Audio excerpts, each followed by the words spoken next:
I believed in Daniel more than I believed in myself. When I married him, I thought my world was complete. He was my dream, my forever, my everything. But everything changes the night you discover the truth. The first time I smelled another woman's perfume on his shirt, I told myself I was imagining things. But imagination doesn't leave lipstick stains on collars or whispers of love on late-night calls. That night, my marriage truly ended, though the world still thought I was his wife. Daniel betrayed me, but he had no idea. His betrayal would be the fire that forged my strength, and I would take everything back, slowly, silently, mercilessly. I was 24 when I married Daniel Carter, a girl with too many dreams, too many hopes, and a heart that trusted far too easily. He was everything I thought I wanted, a man with confidence in his stride, warmth in his smile, and promises that sounded like forever. When he held my hand on our wedding day, I believed I was stepping into a future made of sunlight. He leaned close, whispered, "You're my forever, Emily," and I thought no power in the universe could break us apart. Those early years were golden. We lived in a small apartment, nothing too fancy, but we were happy. At least I was.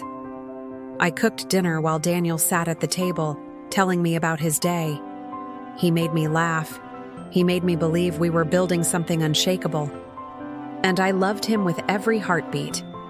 I loved him so much that I ignored the shadows when they started creeping in. At first, it was little things. Late nights at the office, missed dinners, phone calls that he would take in another room. When I asked, he smiled, kissed my forehead and said, "Work, baby. I'm doing this for us." I wanted to believe him, so I did. But love can blind you, and mine blinded me completely. The first time I smelled perfume that wasn't mine, it was faint, almost hidden beneath his cologne. I laughed it off, told myself I was imagining things. Wives shouldn't doubt their husbands, right? But imagination doesn't leave lipstick stains on collars. I remember standing in our bedroom, holding his white shirt in my hands, staring at the faint red mark near the collar. My stomach twisted, my heart raced, but my mind whispered excuses. Maybe it's from a handshake, maybe just an accident. Denial is a dangerous comfort, and I clung to it because the alternative was too painful to face. But the signs multiplied.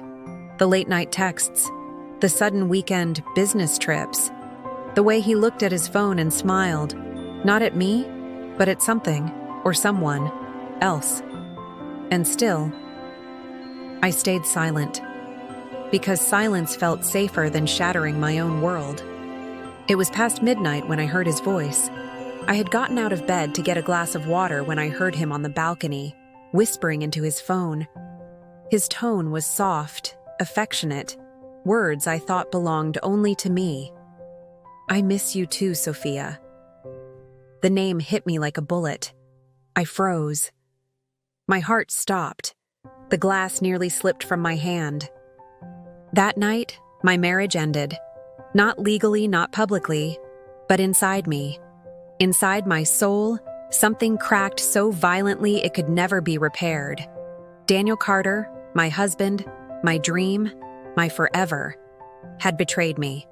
I didn't confront him that night. I didn't scream. I didn't cry. I just went back to bed, lay beside him when he returned, and stared at the ceiling with tears burning in my eyes. But something inside me shifted. I was no longer the Emily who believed blindly. I was the Emily who had seen the truth, and slowly, silently, mercilessly, I would take back everything he thought he had stolen from me. The morning after that night, I woke up before Daniel. He was still asleep, his arm draped casually across me, as if nothing had happened. As if he hadn't whispered another woman's name while holding his phone in the dark. I lay there, staring at the ceiling, feeling the weight of his arm like a chain. My mind screamed to push him away, to demand answers, to tear apart the mask of lies he wore so well. But my lips stayed sealed. I got up, cooked breakfast, and smiled when he walked into the kitchen. He kissed me on the cheek, his lips brushing against skin that burned with silent rage. And I smiled back. That was the mask I wore. The dutiful wife, the loving partner, the fool. It's strange how betrayal changes the way you see everything. The jokes he cracked suddenly felt rehearsed. The flowers he brought home on random days looked like bribes, not gestures of love. His late nights became daggers, his excuses sharp enough to cut me. But I didn't let him see my brokenness, because brokenness was weakness. And I knew one thing. Daniel Carter thrived on control. He had mine for years, but not anymore. So I laughed when he laughed. I nodded when he spoke. I pretended when he touched me. All the while, a storm was building inside me, silent and unstoppable. People imagine revenge as a moment, a single outburst, a confrontation, a dramatic scene. But for me, it was nothing like that. Revenge was born in silence. It was in the way I folded his shirt and remembered the lipstick stain. It was in the way I answered his calls with a smile, knowing he had just spoken to her. It was in the way I swallowed my tears and replaced them with fire. I didn't decide in 1 second. It happened slowly, like water boiling under a lid. Each lie he told, each secret text, each whisper of Sophia's name turned up the heat. And one night, while Daniel laughed at some message on his phone, I knew. I was done being his victim. I wouldn't scream. I wouldn't beg. I wouldn't cry for him anymore. No, I would do something far more dangerous. I would wait. I would watch.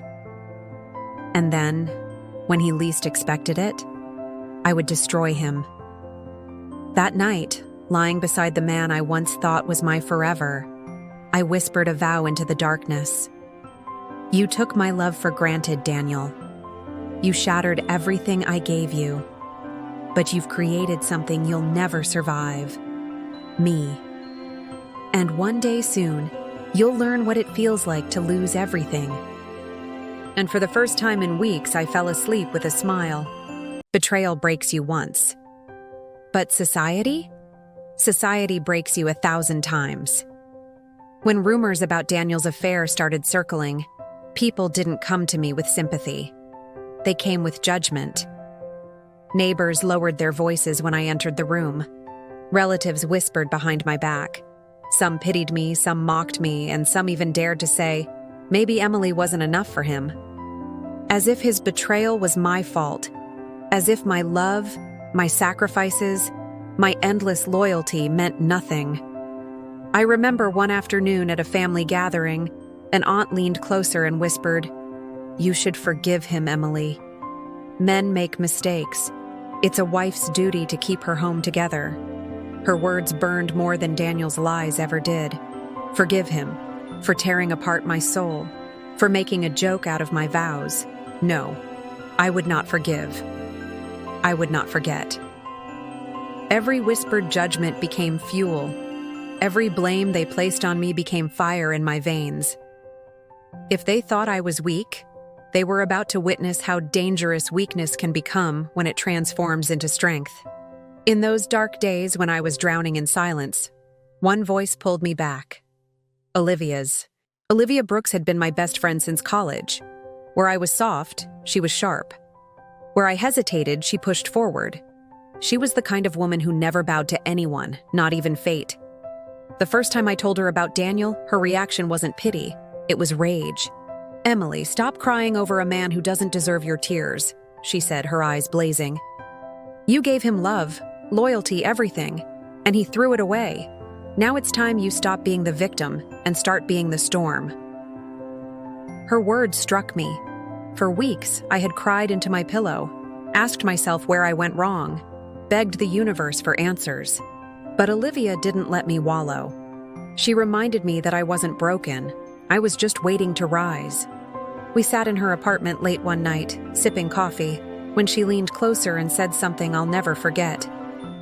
"Emily, you don't need to scream at him. You don't need to fight with him. You need to outsmart him. Make him believe you're still the same blind, forgiving wife, while you plan the end of Daniel Carter." A shiver ran down my spine. because in that moment, I realized she was right. Tears wouldn't win me justice. Anger wouldn't give me peace. Only revenge would. And from that night onward, Olivia wasn't just my friend. She became my ally, my shadow, my mirror. The woman who held my hand as I stepped out of grief and into war. Daniel thought I was blind, but the truth? I was watching him more closely than ever before. I didn't confront him anymore. I didn't cry. I didn't scream. I didn't even question his late-night absences. Instead, I smiled. I cooked his favorite meals. I kissed his cheek when he left for business trips. He thought I had forgiven him. He thought I was still his obedient wife. But in reality, I was planting the first seeds of revenge. I started keeping a secret journal. Every late-night call, every sudden meeting, every change in his routine, I wrote it down. Dates, times, names he accidentally mentioned. At first, it felt like I was just a detective in my own marriage. But slowly, a pattern began to emerge. Daniel wasn't just unfaithful. He was careless. Careless enough to leave traces. One evening, as I picked up his jacket from the couch, his phone buzzed. A message appeared on the screen. "Can't wait to see you tonight, Claire." My chest tightened, but I didn't react. Instead, I carefully memorized the number, then slipped the jacket into the laundry as if nothing happened. For the first time since my world shattered, I didn't feel weak. I felt powerful. Because Daniel Carter had just given me the weapon I needed. The next day, I told Olivia everything. We sat across from each other at a quiet cafe, my notebook open between us. "Claire," Olivia repeated, tapping the name with her finger. "So that's the woman." I nodded. "She's not just any woman. She's bold enough to send him messages while I'm in the house." Olivia smirked, her eyes sharp as glass. "Good. That makes her sloppy. And sloppy people are easy to destroy." I leaned closer. "But how, Liv? I can't just expose them. If I shout about his affair, society will still blame me. I'll be the failed wife." She smiled like a hunter who had just spotted her prey. "That's why you won't expose them yet. You'll let them believe they're safe. You'll let Daniel think he's winning. Meanwhile, we'll collect everything. Texts, pictures, calls, receipts. By the time we're done, you'll have enough proof to bury him alive." A chill ran through me. I wasn't the type of woman who plotted destruction, but Daniel had forced me into this role. And with Olivia by my side, I wasn't afraid anymore. That night, lying beside him in bed while he slept, I whispered softly into the darkness, "Sleep well, Daniel, because soon your nightmares will begin." If Daniel was going to play games in the dark, I would become the shadow he never noticed. I memorized Claire's number and saved it in a hidden app on my phone. Every time Daniel left home late, I quietly traced the calls. At first, I was clumsy. My hands shook, my heart raced, terrified he would catch me spying. But soon, I became calm, calculated. I followed him once. He thought he was clever, taking the silver BMW instead of his usual black one. But he forgot one thing. I knew his patterns better than he knew himself. From a distance, I watched him park outside a hotel. And then she appeared. Claire. Blonde hair, red lips, the kind of woman who carried herself like she was invincible. She smiled at him like I never existed, like my vows were dust under her heels. I clicked pictures from my phone, each one stabbing me deeper than the last. But I didn't cry. Not this time. Instead, I looked at those photos like trophies. Proof. Weapons. As they walked into the hotel holding hands, I whispered to myself, "Every step you take, Daniel, is one step closer to your ruin." At home, I wore my mask flawlessly. When Daniel returned late at night, smelling faintly of Claire's perfume, I didn't question him. I asked if he was tired, warmed his dinner, and kissed his cheek like the perfect wife he believed I still was. Inside, I burned. Outside, I smiled.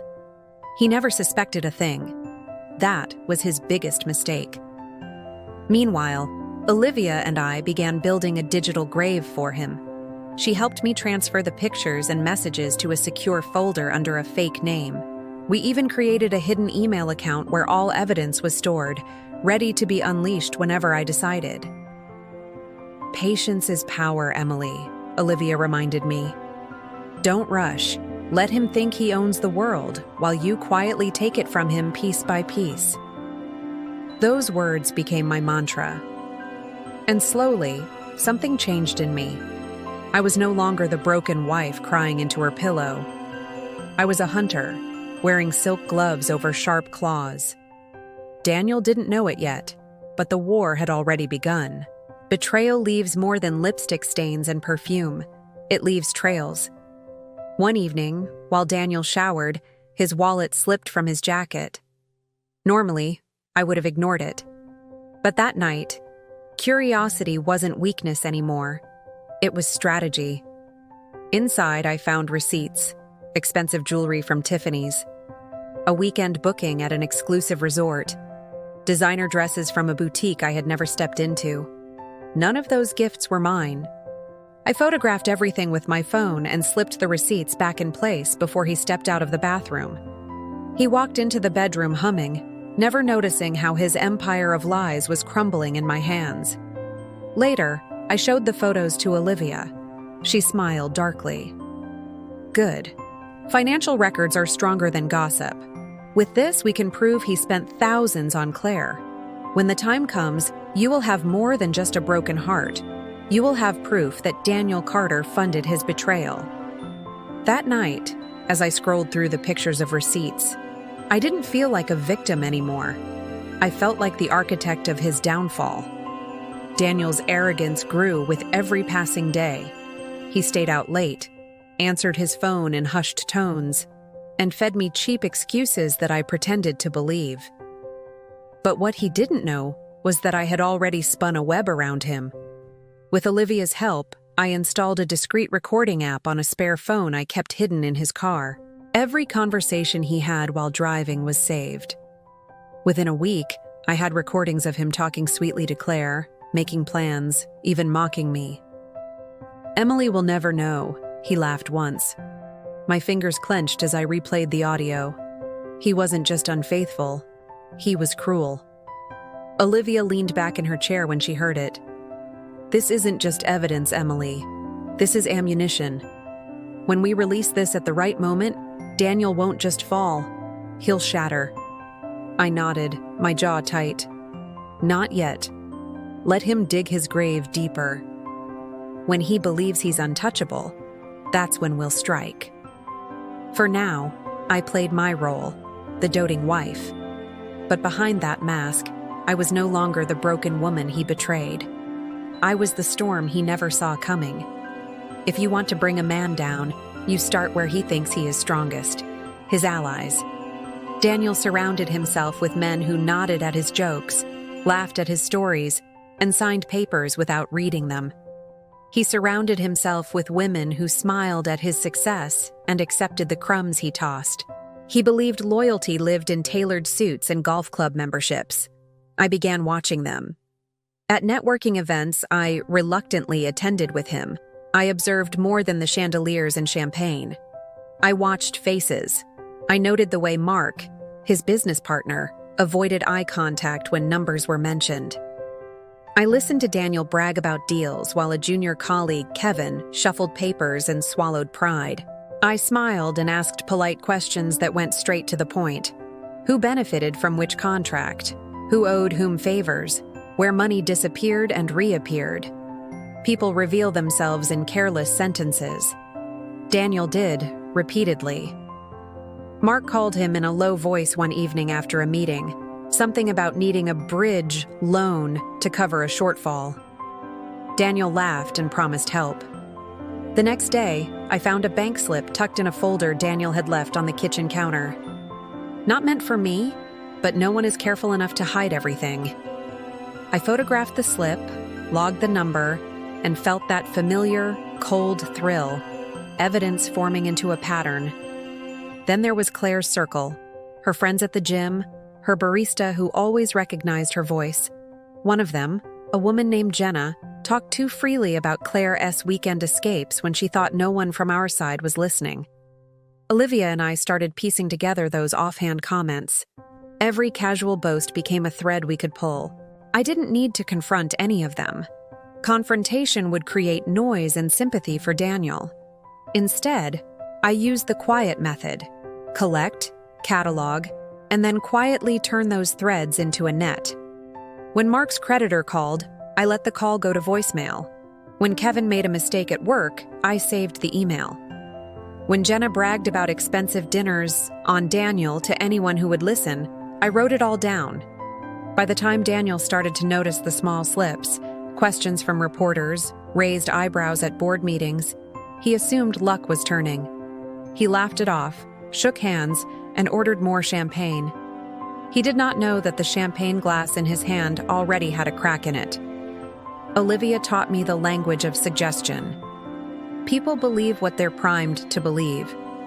If you show them a seed of doubt and water it gently, their own minds will harvest the story for you. We started small. A whispered comment at a charity gala about Daniel's busy schedule. A carefully timed text from a fake account asking a mutual friend if they heard about Daniel's late nights. A social media post from a borrowed phone. A blurry photo of Daniel leaving a hotel, captioned innocently, "Work trips again?" Nothing overt. Nothing that pointed fingers at me. Just enough to catch the world's attention. The ripple was subtle and delicious. One friend sent me a screenshot asking if Daniel was okay. A cousin called, voice low, offering advice cloaked in concern. Daniel responded with bluster, with swagger, because the best defense of a guilty man is louder confidence. Meanwhile, I turned up the heat inside his circle. I arranged for an old classmate of his to run into a Mark at a cafe and ask innocently about those bridge loans. I had Kevin accidentally copy me on an internal memo that showed delayed invoices to the company we both knew Daniel controlled. It was surgical. Expose the doubt in private settings where gossip tastes like truth. And always, I remained the dutiful wife. At dinner parties, I laughed at Daniel's jokes, complimented his tie, and touched his arm in public. People watched the tableau, the smiling wife and the successful husband. It was the perfect camouflage. No one suspected the woman cataloging receipts at night, or the one transcribing recordings into numbered files labeled with dates. Yet seeds do not sprout into storms overnight. They need water, an unguarded moment, a careless laugh, a forwarded message. We cultivated those moments. We let the rumor grow just large enough to be believable, then stepped back to watch how it spread. One afternoon, I received a message from an unknown number. 4 words. "Did you hear?" Below it, a link to a snide comment on an online forum about Daniel's extravagant lifestyle. Someone had noticed the pattern and decided to whisper it publicly. I did nothing. I sipped my coffee and I smiled. Because sometimes the most devastating part of revenge is not the act itself, but the slow unspooling of a man's certainty. Daniel's certainty was fraying. And when someone is sure of their invincibility, watching the seams fray is nearly as satisfying as watching them break. Fate has a strange way of bringing the right people into your war. I met Ethan Hayes at a charity fundraiser. He wasn't like Daniel's crowd of shallow businessmen. His eyes were sharper, calmer, the kind that saw beyond smiles. He introduced himself as an investigative journalist, specializing in corporate scandals. I didn't tell him my story, not yet.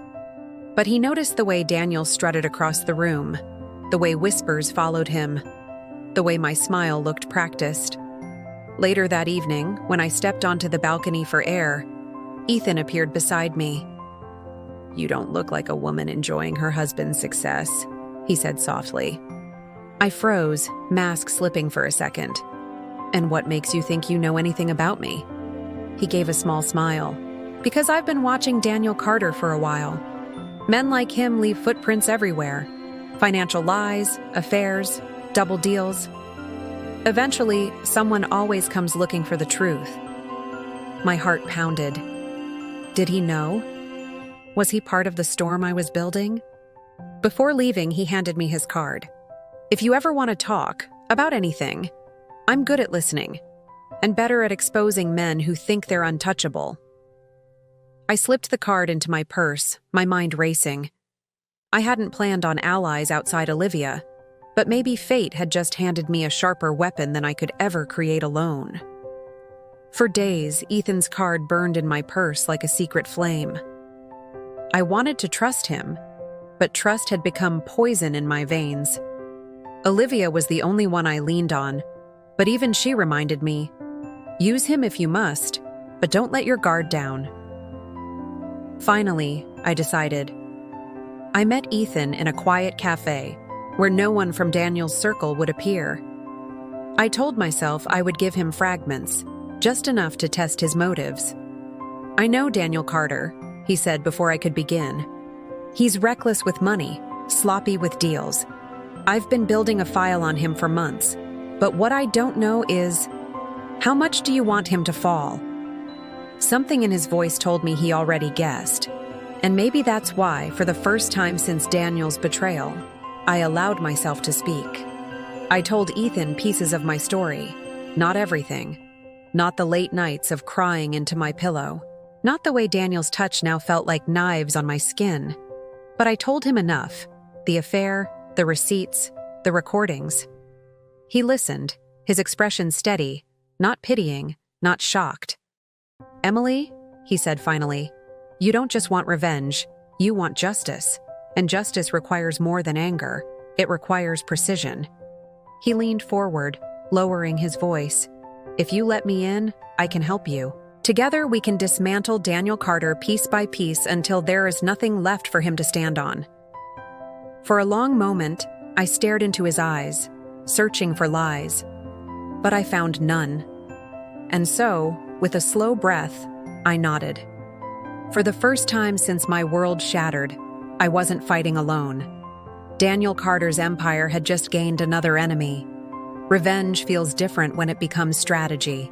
With Ethan and Olivia beside me, I no longer felt like a wife plotting in the dark. I felt like a commander preparing for battle. Ethan spread files across Olivia's kitchen table, bank statements, company reports, property records. He had been watching Daniel longer than I imagined. Your husband isn't just unfaithful, Emily, Ethan said. He's reckless. He's been moving money through shell accounts. If I connect these dots, I can prove embezzlement. The word hit me like thunder. Embezzlement. Daniel wasn't just betraying me. He was betraying his investors, his partners, the very empire he bragged about. Olivia grinned, her voice sharp as ever. Perfect. While everyone is busy whispering about his affair, we'll bury him with something bigger. Affairs ruin marriages. Fraud ruins men. I looked at the growing pile of evidence, receipts I'd collected, recordings, the photos of him with Claire, and now Ethan's financial documents. Each piece was a brick. Together, they would build Daniel's coffin. But even as the plan grew, a part of me hesitated. This wasn't just about exposing him. It was about destroying him. Completely. And that's when I realized, yes, that's exactly what I wanted. The first move had to be subtle. Ethan advised patience. If we strike too soon, Daniel will hide his tracks. We need him comfortable, arrogant. Let him believe he's safe. So I played my role better than ever. I cooked candlelight dinners, kissed his cheek before work, and even bought him a silk tie he had admired in a store window. He wore it proudly, boasting about how lucky he was to have me. If only he knew. Meanwhile, Ethan leaked small pieces of information to the right people: an accountant who would notice irregularities, a journalist who loved gossip columns, a competitor hungry for scandal. Not enough to raise alarms, but enough to make Daniel's name taste sour in the right circles. Olivia handled Claire. She sent anonymous messages from a fake account, hinting that Daniel talks about you too freely. Within days, Claire began questioning him. Their whispered arguments over the phone were recorded, cataloged, and stored. Another weapon. I watched from the shadows as the man who thought he controlled everything started losing control one thread at a time. The beauty of revenge isn't in the explosion, it's in the tightening silence before it. And Daniel Carter was already choking. It started with a phone call. Daniel was in his study, his voice raised, sharp with panic. I stood in the hallway, silent as the shadows. "What do you mean the numbers don't match? They're clean. Check again." I pressed my hand to the wall, a smile tugging at my lips. Ethan had been right. Sooner or later, someone in his empire would notice. That night at dinner, he forced a grin. "Just a little mix-up with the accounts, nothing serious." I tilted my head, feigning innocence. "You've been working so hard, Daniel. Maybe you should slow down. People make mistakes when they're tired." His fork froze halfway to his mouth. For a split second, I saw it, the fear in his eyes. Then he laughed it off and changed the subject. But the crack had appeared. And once cracks form, they only spread. If Daniel's empire was cracking from the outside, Claire was breaking it from within. Olivia's anonymous messages had done their work. Claire started calling Daniel more often, demanding reassurance, her voice sharp in the recordings I collected. "Do you even love me, Daniel? Or am I just another secret? You said you'd leave her. When? Tell me when." One evening, he left his phone on the nightstand while showering. Another message from Claire lit up the screen. "If you don't tell her soon, I will." I saved the screenshot, my heart thundering. Not from pain, but from triumph. Claire wasn't just his mistress anymore. She was becoming his liability. At breakfast the next morning, Daniel scrolled through his phone with a frown. I poured him coffee, humming softly, my mask perfect. "Rough morning?" I asked. He forced a smile. "Nothing I can't handle." But I could see it, the tension in his jaw, the unease in his eyes. His carefully balanced lies were wobbling, and he was juggling too many flames. All I had to do was wait for him to burn. The conference room smelled of leather and old money. Daniel sat at the head of the long glass table, flashing the confident smile he always wore in front of his investors. But that day, the smile cracked. Mr. Collins, a silver-haired man who had invested millions into Daniel's company, tapped a file with one manicured finger. "These reports don't match," he said coolly. "Revenue projections are inflated. Expenses are missing. Care to explain?" Daniel's hand tightened around his pen. "There must be a clerical error. I'll have my team fix it." Collins leaned back, unconvinced. His eyes narrowed. "Clerical errors don't happen 3 quarters in a row." A silence spread around the room. I sat at the far end, invited as Daniel's supportive wife, my expression demure. Inside, I was savoring every second.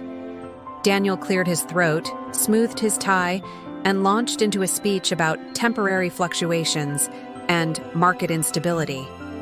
The words were empty, and everyone in the room could feel it.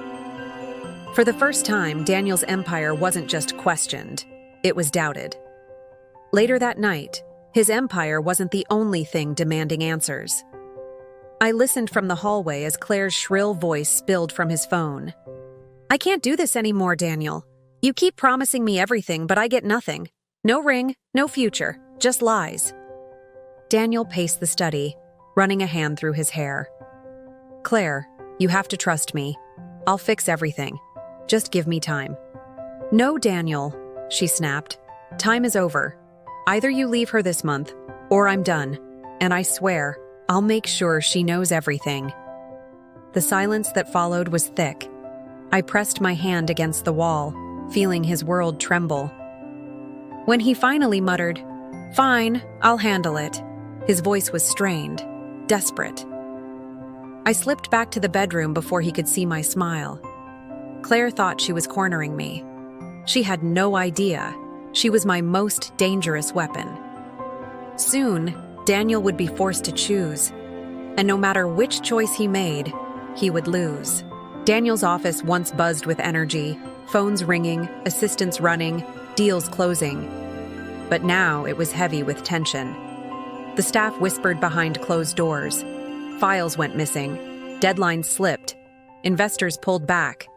And at the center of it all sat Daniel, his once flawless control unraveling. I walked in with a tray of coffee, like the obedient wife everyone believed I was. His secretary smiled politely at me, unaware of the storm I carried in my veins. Daniel rubbed his temples. "Emily, it's chaos. Collins is threatening to pull funding. The board wants answers. Everything's collapsing." I set the tray down and touched his shoulder softly. "You'll figure it out, Daniel. You always do." But I knew better. I had already leaked just enough information, planted just enough doubt to make sure he couldn't fix it. The empire he built on lies was finally crumbling, and I was the silent architect of its fall. That night, Daniel came home later than usual, exhaustion etched across his face. But peace didn't wait for him at home. Claire showed up.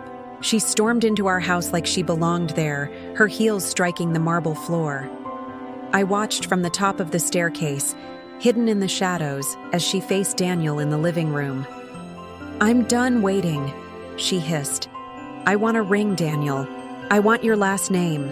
And if I don't get it soon, I'll make sure your precious wife knows everything." Daniel grabbed her wrist, panic flashing in his eyes.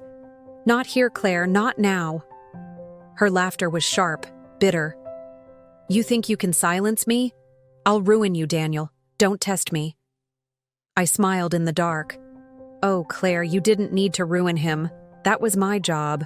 But her fury was useful, very useful. A woman scorned was the perfect spark to ignite the final blaze. Daniel's hands shook as he poured himself a drink, the amber liquid sloshing over the rim of the glass. His perfect composure, the one that charmed investors, employees, and mistresses, was gone. "Emily," he muttered, not looking at me. "Everything is slipping through my fingers. The board is threatening to replace me. Collins is rallying the other investors against me. If I don't deliver results this quarter, it's over." I tilted my head, feigning innocence. "But you've always been the strong one, Daniel. Isn't that what you told me? That nothing could touch you?" His jaw clenched. "This isn't the time, Emily." But it was exactly the time. His empire was breaking, and with it, so was his pride. I placed a gentle hand on his arm. "Maybe you should step back for a while. Take a break. Let someone else handle things." He laughed bitterly. "Step back? They'd eat me alive." "Exactly. And I wanted to watch every bite." The next morning, Daniel's paranoia was written all over his face. Dark circles under his eyes, tie askew, shirt half untucked. He looked nothing like the man I married. Over breakfast, I casually stirred my coffee and dropped the next seed. "Daniel, what if someone inside your company is sabotaging you?" His head snapped up. "What are you talking about?" I shrugged. "Numbers don't just disappear. Meetings don't just get missed. Someone could be feeding your competitors, or your investors. Maybe even someone close to you." I watched his mind churn, the doubt sinking in. He'd start suspecting everyone, his partners, his assistants, even Claire. And the best part? He would never suspect me, because to him, I was still just Emily, the loyal wife who stood quietly by his side. But in truth, I was the one holding the knife. The rumors began quietly, like poison slipped into a drink. First, a whisper about Daniel mismanaging funds, then a suggestion that he was hiding debts. Soon, there were murmurs of an upcoming investigation. I made sure of it. One casual conversation with Collins's secretary, one accidental email left open on a shared drive, one anonymous tip to the press. It was all it took. By the end of the week, Daniel couldn't walk into his office without feeling the weight of suspicious stares. Meetings fell silent when he entered. Investors pulled out of deals. His employees, once loyal, now questioned every word he said. At home, he raged. He smashed a glass against the wall, shards scattering across the floor. "Someone is destroying me!" he shouted. "And I swear I'll find out who." I bent down to pick up the pieces, hiding my smile. He was right. Someone was destroying him. But the monster he was hunting lived under his own roof. Claire was unraveling too. She showed up at Daniel's office in tears, mascara streaking down her face. "You promised me everything, Daniel. Now your name is all over the papers. Do you think I'll tie myself to a sinking ship?" He dragged her into his office, slamming the door shut. "Keep your voice down." "I won't," she screamed. "I left everything for you. My family, my job, my reputation. And what do I get? Lies. Do you think I'll go down quietly with you?" Through the glass walls, the staff pretended not to look, but whispers spread like wildfire. Claire stormed out minutes later, her heels echoing down the hallway, leaving Daniel humiliated in front of everyone. I was waiting at home when he arrived, his face pale, his hands trembling. "Emily," he whispered, almost broken. "I think I'm losing everything." I touched his cheek gently, my voice a soft blade. "No, Daniel, you're not losing everything." The morning news carried Daniel's name in bold letters. Carter Enterprises under investigation for fraud. The article accused him of falsifying accounts, misleading investors, and hiding massive debts. His photo was plastered across every financial paper, his smile looking more like a mask than confidence. Daniel slammed the newspaper onto the table, his eyes wild. "It's all lies," he shouted. "They're trying to destroy me." I sipped my coffee calmly. "Maybe you should call your lawyer." He looked at me, desperate, searching for comfort. But I offered none, because the lies weren't theirs. They were his. And I had simply given the truth the push it needed to burn. The boardroom, once Daniel's throne, became his battlefield. Collins stood at the head of the table. "Gentlemen, we can't afford to let Daniel lead us any longer. He's a liability." Daniel slammed his hand on the glass. "I built this company. Without me, you'd all be nothing." But no one defended him. One by one, the board members voted. Unanimous. Daniel Carter was removed as CEO. He staggered out of the building, cameras flashing, reporters shouting questions he couldn't answer. For the first time, Daniel looked small. I watched the footage on TV at home, my lips curling into a smile. The king had been dethroned. Claire didn't take her fall quietly. She sold her story to a gossip magazine, painting herself as Daniel's victim. The headlines screamed, "The Mistress Speaks. Life with Daniel Carter." She detailed his lies, his promises, his double life. Every scandalous word fueled the fire already burning around him. Daniel stormed into our house, throwing the magazine across the room. "That ungrateful bitch, after everything I gave her." I picked it up and glanced at the article. Claire had even mentioned his cold, distant wife. My lips twitched. She thought she was hurting me, but all she'd done was push him further into the fire I had started. That night, Daniel sat in the dark, drink in hand, staring blankly at the wall. His empire gone, his mistress gone, his reputation in ruins. "Emily," he whispered, his voice hoarse. "Do you still love me?" I looked at him, really looked at him, the man who had once been my everything, and now a hollow shell of his former self. I sat beside him, placing a hand over his. My voice was soft, but it cut deeper than any blade. "I loved you enough to give you everything, and you loved me enough to destroy it." He flinched, tears pooling in his eyes.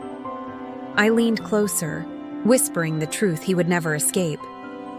"And now, Daniel, you're finally learning what it feels like to lose." Daniel's name wasn't just on newspapers anymore. It was in court records. The state filed charges of fraud and embezzlement. His lawyers fought desperately, but the evidence was overwhelming. Documents mysteriously surfaced, Emails leaked, accounts exposed. I sat in the gallery, a silent observer, dressed in black. To the world, I was the supportive wife standing by her husband. To myself, I was the ghost pulling the strings behind his fall. The judge's voice echoed in the courtroom. "Mr. Carter, you will stand trial." Daniel's shoulders sagged. He looked like a man already sentenced, and in a way, he was. At night, creditors called. The bank froze his accounts. The mansion we once lived in like royalty was now on the brink of foreclosure. Daniel paced the empty halls, pulling at his hair. "Emily, everything is gone. They've taken it all." I walked behind him, my footsteps steady, my voice calm.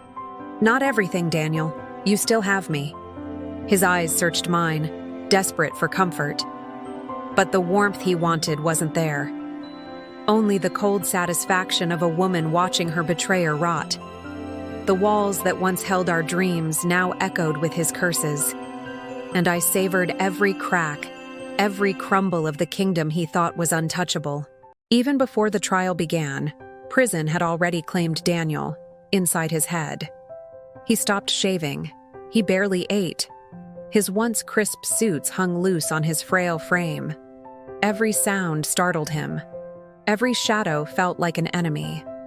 I found him in the study one night, staring at old wedding photos. His fingers traced my smiling face. "You loved me once, Emily. Why does it feel like you don't anymore?" I stood in the doorway watching him.